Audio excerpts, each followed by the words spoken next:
ഇന്ത്യയുടെ 80ാം സ്വാതന്ത്ര്യ ദിനാഘോഷ ചടങ്ങുകളൊക്കെ നടക്കുന്നതിനിടയിൽ വലിയ അട്ടിമറി നടത്താനായിട്ട് ഷെഹസാദ് ഭട്ടി ഗ്യാങ് ശ്രമിക്കുന്നു. പറയുന്നത് ആഭ്യന്തരമന്ത്രി അമിത്ഷായാണ്. കേൾക്കുമ്പോൾ നമുക്ക് വലിയ ഞെട്ടില്ല. ഈ ആരാണ് ഷെഹസാദ് ഭട്ടി? ഷെഹസാദ് ഭട്ടി ഗാങ്ങിനെ നമ്മൾ ഈ സ്വാതന്ത്ര്യ ദിനത്തിന് മുമ്പ് ചെയ്ത 1-2 വീഡിയോകളിൽ ഷെഹസാദ് ഭട്ടിയെ നമ്മൾ പരാമർശിച്ചിരുന്നു. കാരണം ചില മൊഡ്യൂളുകൾ ISIയുമായി ബന്ധപ്പെട്ടവരെ പിടിച്ചപ്പോൾ ഇവർ ഈ ഷെഹസാദ് ഭട്ടി ഗാങ്ങിലുള്ളവരാണ് നമ്മൾ പറഞ്ഞിരുന്നതാണ്. അപ്പോൾ ഷെഹസാദ് ഭട്ടി ഗാങ്ങുമായി ബന്ധപ്പെട്ട 253 പേരെ 14 സംസ്ഥാനങ്ങളിൽ നിന്ന് പിടികൂടി. ഈ ഓഗസ്റ്റ് 15-ന് മുമ്പുള്ള 1-2 ആഴ്ചകൾക്കിടയിൽ അതിൽ 2 പേര് കേരളത്തിൽ നിന്ന് ഉള്ളവരാണ്. അപ്പോൾ കേരളത്തിലും ഷെഹസാദ് ഭട്ടി ഗാങ്ങിൽ ഉള്ള ഷെഹസാദ് ഭട്ടി ഗാങ്ങിലുള്ളവർ ഉണ്ട് എന്നുള്ളതാണ്. 2 പേര് ഇവിടെ നിന്നാണ് പിടികൂടിയത് എന്നാണ് ഈ അമിത്ഷായുടെ മറ്റേ വിശദ വിവരങ്ങൾ അദ്ദേഹം തന്നിട്ടുണ്ടല്ലോ അതിൻ്റെ അകത്തുള്ളത്. അപ്പോൾ ഓഗസ്റ്റ് 15-ന് പ്രശ്നം ഉണ്ടാക്കാനായിട്ട് ഇത്രയും പേര് ശ്രമം നടത്തിയിരുന്നു. 80 FIRകൾ ഈ 253 പേർക്കെതിരെ പല പോലീസ് സ്റ്റേഷനുകളിലും പിന്നെ NIAയും ഒക്കെ ചേർന്ന് ഇട്ടിട്ടുണ്ട്. അപ്പോൾ ഉത്തർപ്രദേശിൽ നിന്ന് 62 പേര്, ഹരിയാനയിൽ നിന്ന് 52 പേര്, ഡൽഹി 51 പേര്, പഞ്ചാബ് 44, കർണാടക, ഗുജറാത്ത്, ബീഹാർ 3 പേര് വീതം, തെലങ്കാന, ഹിമാചൽ പ്രദേശ്, കശ്മീർ, കേരളം 2 പേര് വീതം. ഇങ്ങനെയാണ് അറസ്റ്റ്. കേരളത്തിൽ 2 പേര് വന്നതല്ലേ? 253-ൽ ഷെഹസാദ് ഭട്ടി ഗാങ്ങില് ഇത് പാകിസ്ഥാനിലെ ISIയും ഒക്കെ ആയി ബന്ധപ്പെട്ട ഗാങ് ആണ്.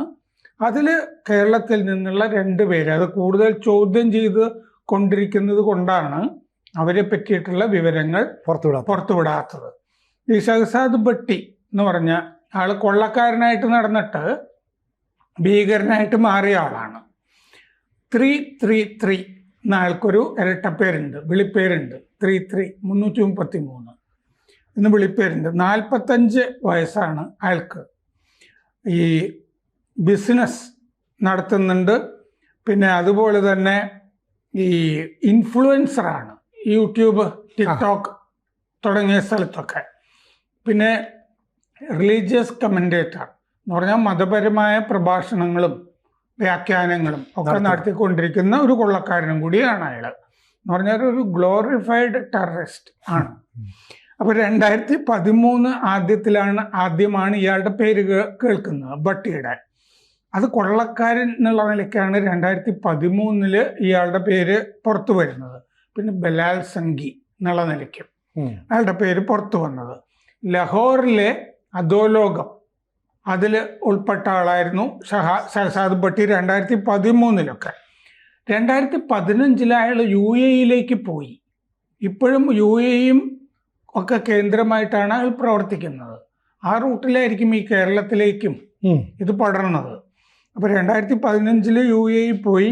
ഇയാൾക്ക് ഈ ആക്രി കച്ചവടം, ഇതാണ് ഇയാളുടെ ബിസിനസ്സായിട്ട് പറയുന്നത്. ആക്രി കച്ചവടം, പിന്നെ കൃഷി, ഈ ഡയറി മറ്റേ പാല് കച്ചവടമൊക്കെ, ഡയറി ഫാം ഒക്കെ ആണ് അയാൾക്കുള്ളത്. 2018 അയാൾ ടിക്ടോക്കിലൊക്കെ പ്രത്യക്ഷപ്പെട്ടത്.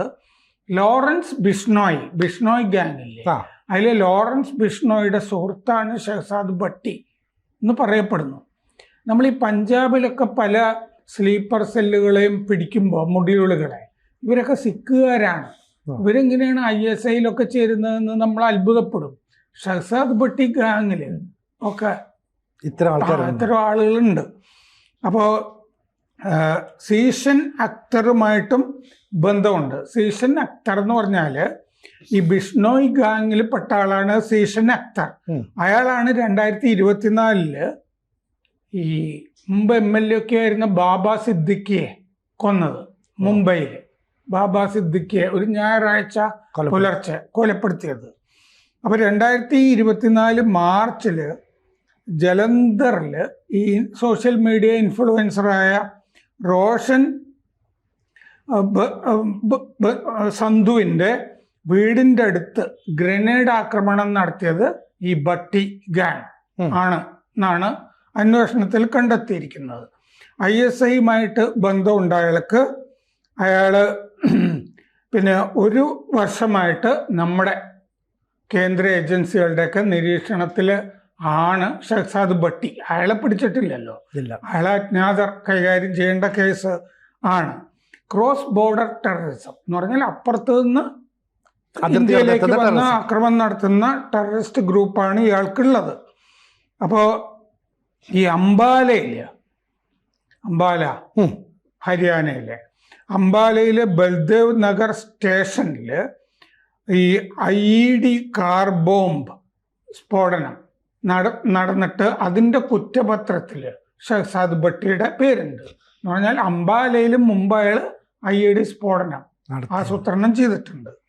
ഹിമാചൽ പ്രദേശിലെ നഖേഡില് പോലീസ് സ്റ്റേഷനിൽ ഗ്രനേഡ് ആക്രമണം നടത്തിയ കേസിലെ പ്രതിയാണ് ഷഹസാദ് ഭട്ടി. ഇയാള് പഞ്ചാബിലെ നിരോധിത ഭീകര സംഘടന ബബ്ബർ ഖൽസയുമായി ചേർന്ന് പല ഓപ്പറേഷനും നടത്തുന്നുണ്ടെന്ന് പറയുന്നു. അതാണ് പഞ്ചാബിലെ സിഖുകാര് പലപ്പോഴും ഈ ISIയുടെ ആക്രമണത്തിലൊക്കെ ഉൾപ്പെടുന്നത്. ബബ്ബർ ഖൽസയുമായി ബന്ധപ്പെട്ടവര് ഷഹസാദ് ഭട്ടി ഗാങ്ങുമായിട്ട് ചേർന്ന് ഇന്ത്യക്കെതിരെ പ്രവർത്തിക്കുന്നുണ്ട്. അപ്പോൾ ഈ പല സ്ഥലത്തും CCTV ഒക്കെ വെച്ചിട്ട് പാകിസ്ഥാനിലേക്ക് വിവരങ്ങൾ കൊടുക്കുന്ന ഗാങ്ങുകളൊക്കെ പിടിച്ചിട്ടുണ്ട്. ഇതൊക്കെ ഇയാളുടെ ഓപ്പറേഷനാണ്. പിന്നെ നമ്മുടെ തീർത്ഥാടന കേന്ദ്രങ്ങളിൽ ആക്രമണം നടത്താനുള്ള പല പദ്ധതികൾ ആസൂത്രണം ചെയ്തിട്ടുണ്ട്. ജമ്മു കശ്മീരിൽ നാർക്കോ ടെററിസം ഇയാൾ ഷഹസാദ് ഭട്ടി നടത്തുന്നു എന്ന് വിവരമുണ്ട്. ഇയാൾ സ്വന്തമായിട്ടൊരു ഭീകര സംഘടന ഉണ്ടാക്കിയിട്ടുണ്ട്. തെഹ്രീക്ക് താലിബാൻ ഹിന്ദുസ്ഥാൻ എന്നാണ് അതിന്റെ പേര്. തെഹ്രീക്ക് താലിബാൻ ഹിന്ദുസ്ഥാൻ TTH താലിബാൻ ഇൻ പാകിസ്ഥാൻ എന്ന് പറഞ്ഞിട്ടല്ലേ? അതെ, അത് TTP. ഇത് തെഹ്രീക്ക് താലിബാൻ ഹിന്ദുസ്ഥാൻ TTH എന്ന് പറഞ്ഞിട്ടൊരു ഭീകര സംഘടനയും ഈ ഷഹസാദ് ഭട്ടിക്കുണ്ട്. അപ്പൊ ഷഹസാദ് ഭട്ടിയെ പിടിച്ചിട്ടില്ലാത്തത് കൊണ്ട് അയാൾ പലപ്പോഴും UAE ആയതുകൊണ്ട് UAE നമ്മൾ ചില ആളുകളെ അവിടെ നിന്ന് കൈമാറ്റം ചെയ്ത് കൊണ്ടുവരാറുണ്ട്. എന്തായാലും ഇനി അധികം കാലം ഷഹസാദ് ഭട്ടിക്ക് ആയുസ്സുണ്ടെന്ന് തോന്നുന്നില്ല. അപ്പോൾ ഒന്നാമത് നമ്മൾ ഇത്തരത്തിലുള്ള ടീമിനെയൊക്കെ നോക്കി വെക്കുന്നുണ്ട്. ഇപ്പോൾ നമുക്കറിയാം, സാർ നേരത്തെ പറഞ്ഞ പോലെ ഈ ബിഷ്ണോയ് ഗ്യാങ് ഒക്കെ ചെയ്യുന്ന എന്താ സത്യത്തിൽ ഇന്ത്യ വിരുദ്ധ പ്രവർത്തനം നടത്തുന്ന ആളുകളെ തട്ടുന്നു എന്നുള്ളതാണല്ലോ പറയുന്നത്. ഇന്ത്യൻ ഭരണകൂടത്തിനെതിരായിട്ട് ഇപ്പോൾ സിനിമാ താരങ്ങൾ, ബോളിവുഡ് താരങ്ങളൊക്കെ നിലപാടെടുത്താലും പറയും നിന്നെ തട്ടിക്കളയെന്നാണ് പറഞ്ഞത്. ഇവിടെ ഇപ്പോൾ ഈ ഷഹസാദ് ഭട്ടി 254 പേരെയോളം ഇറക്കി എന്ന് പറഞ്ഞാൽ രാജ്യത്ത് എത്ര വലിയ സ്ഫോടനങ്ങൾ നടത്താമായിരുന്നു. അപ്പോൾ നമ്മുടെ ഇൻ്റലിജൻസ് വിങ് അത്ര കൃത്യമായിട്ട് വിവരങ്ങൾ ശേഖരിക്കുകയും അതിനനുസരിച്ച് ഇവരെ അറസ്റ്റ് ചെയ്യുകയും ചെയ്തില്ലെങ്കിൽ എവിടെയെങ്കിലും ഒരു ചെറിയ ഒരു പടക്കം പൊട്ടിക്കാനെങ്കിലും ഇവർക്ക് സാധിക്കുമായിരുന്നു. പക്ഷെ പഹൽഗാമിന് ശേഷം നമ്മൾ ഈ ഇതിൻ്റെ അകത്തൊക്കെ നുഴഞ്ഞ് കയറിയിട്ടുണ്ട് വലിയ തോതിൽ. കാരണം ഈ വിധവകളുടെ ഒക്കെ ഒരു ഗാങ്ങിനെ ജ്യോതി മൽഹോത്ര എന്നൊക്കെ പറഞ്ഞിട്ട് കേരളത്തിലൊക്കെ വന്നിരുന്നില്ലേ? നമ്മുടെ മുഹമ്മദ് റിയാസിന്റെ വകുപ്പ് മറ്റേ സ്റ്റേറ്റ് ഗസ്റ്റ് ഒക്കെ ആയിട്ട് സ്വീകരിച്ചു. ഏഴിമല, മൂന്നാറ്, കൊച്ചി കപ്പൽ ഷിപ്പ്യാർഡ്, അതെ, ചെലവ് കേരളത്തിന്റെ വക. അവര് ISI വീഡിയോ വരെ ചിത്രീകരിച്ചിട്ട് പോവുകയും ചെയ്തു. അപ്പൊ എന്തായാലും ഇത്തരത്തിലുള്ള ഗ്യാങ്ങുകൾക്കൊന്നും പഴയതുപോലെ വേരോട്ടം ഉണ്ടാകാനുള്ള സാധ്യതയില്ല. നമ്മൾ അത്ര ജാഗരൂകരാണ്, അല്ലേ? അതെ, ഇതിപ്പോ പല സ്ഥലത്തും വേരിറക്കുന്നുണ്ടല്ലോ. അജ്ഞാതൻ പാകിസ്ഥാനിൽ പല സ്ഥലത്തും പോയി ഇവരുടെയൊക്കെ വേരിറക്കുന്നുണ്ട്, കഴുത്തുമൊക്കെ ഇറക്കുന്നുണ്ട്.